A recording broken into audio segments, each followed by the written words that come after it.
અક્ષય તૃતીયા, અખાત ત્રીજ. આ દિવસે કોઈ પણ શુભ કાર્ય કરવા માટે પંચાંગ જોવાની જરૂરત નથી. જ્યોતિષશાસ્ત્રમાં બતાવવામાં આવ્યું છે કે જો આ દિવસે સોના ચાંદી ખરીદવામાં આવે તો તેને શુભ માનવામાં આવે છે. વૈશાખ મહિનાની શુક્લ પક્ષની તૃતીયાને અક્ષય તૃતીયા, અખાત ત્રીજ પર્વ તરીકે મનાવવામાં આવે છે. હિન્દુઓમાં અખાત ત્રીજ, અક્ષય તૃતીયાને ખૂબ જ શુભ અને પવિત્ર માનવામાં આવે છે. આ દિવસને આખા વર્ષમાં કોઈ પણ નવું કાર્ય કરવા માટેનો શુભ દિવસ માનવામાં આવે છે. અક્ષય તૃતીયાનો દિવસ ભગવાન વિષ્ણુ અને માતા લક્ષ્મીને સમર્પિત રહે છે. આથી આ દિવસે દેશભરમાં સોના ચાંદીની ખૂબ જ ખરીદી કરવામાં આવે છે અને માનવામાં આવે છે કે સોના ચાંદી ખરીદવાથી માતા લક્ષ્મી પ્રસન્ન થાય છે અને જાતકના ઘરમાં સુખ અને સમૃદ્ધિનો વાસ થાય છે.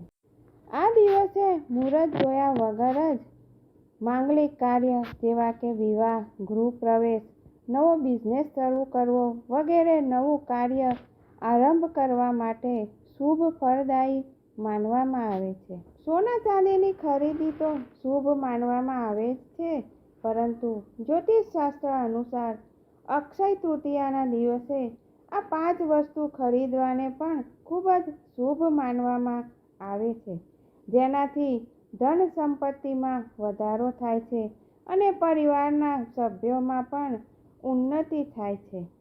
જય શ્રી કૃષ્ણ મિત્રો, સ્વાગત છે તમારું મારી ચેનલ સ્નેહ સાગરમાં. આ કઈ 5 વસ્તુ છે તે જાણકારી મેળવીને જો તમને સંતુષ્ટિ થાય તો લાઈક, શેર અને સબસ્ક્રાઈબ કરશો. જો આપણાથી સોના ચાંદીની ખરીદી ન થાય તો તમારે ચિંતા કરવાની બિલકુલ જરૂર નથી, કારણ કે હું તમને જે 5 વસ્તુ બતાવવાની છું તેનું મૂલ્ય બહુ વધારે નથી. તમે તેની ખરીદી તો કરી જ શકશો. એવું કરવાથી લક્ષ્મી માતાનો આશીર્વાદ તમારા પર હંમેશા રહેશે. અક્ષય તૃતીયાના દિવસે રૂની ખરીદી કરવાનું વિશેષ મહત્વ છે. જો તમે કોઈ મોંઘી ચીજ વસ્તુ નથી ખરીદી શકતા તો આ દિવસે રૂની ખરીદી કરવાનું શુભ માનવામાં આવે છે. અક્ષય તૃતીયાના દિવસે રૂ ખરીદવાથી જીવનમાં શાંતિ બની રહે છે અને ધન ધાન્યની વૃદ્ધિ થાય છે. અક્ષય તૃતીયાના દિવસે સિંધવ મીઠું ખરીદવું ખૂબ જ શુભ માનવામાં આવે છે. સિંધવ મીઠાનો સંબંધ ભૌતિક સુખ સુવિધાના સ્વામી શુક્ર સાથે જોડાયેલો છે તથા માનસિક શાંતિના કારક ગ્રહ ચંદ્રદેવ સાથે પણ માનવામાં આવે છે. આથી સિંધવ મીઠું ખરીદવાથી ધન સંપત્તિમાં વધારો થાય છે, પરંતુ આ દિવસે ભૂલથી પણ સિંધવ મીઠાનો પ્રયોગ ન કરવો જોઈએ. ભૂલથી પણ સિંધવ મીઠાનો ઉપયોગ કરવો નહીં, એવું માનવામાં આવે છે.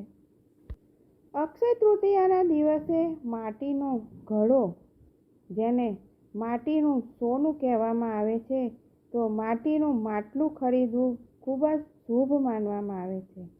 જો તમારી પાસે સોના ચાંદી ખરીદવાની રકમ નથી તો માટીનું માટલું પણ તમે ખરીદી શકો છો, જેમ કે ઘડો અથવા તો દીવો અથવા કોઈ પણ તમને જે યોગ્ય લાગે તે વસ્તુની ખરીદી માટીના વાસણની કરી શકો છો. આવું કરવાથી તમારી ધન સંપત્તિમાં વધારો થાય છે અને ઘરના સદસ્યોની સારી ઉન્નતિ થાય છે. અક્ષય તૃતીયાના દિવસે તમે જવ અથવા પીળી સરસવ ખરીદવી ખૂબ જ શુભ માનવામાં આવે છે.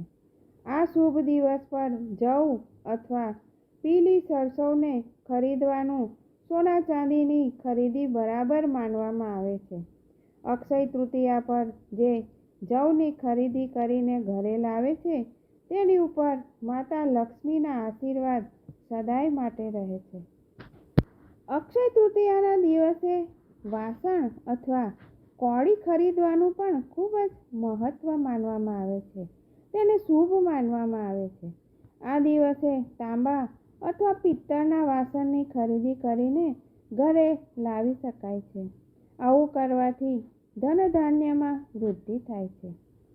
કોળી માતા લક્ષ્મીને ખૂબ જ પ્રિય છે અને આ દિવસે કોળીની ખરીદી કરવાથી અને તેને માતા લક્ષ્મીના ચરણમાં મૂકવાથી ધનથી જોડાયેલી સમસ્યા થતી નથી.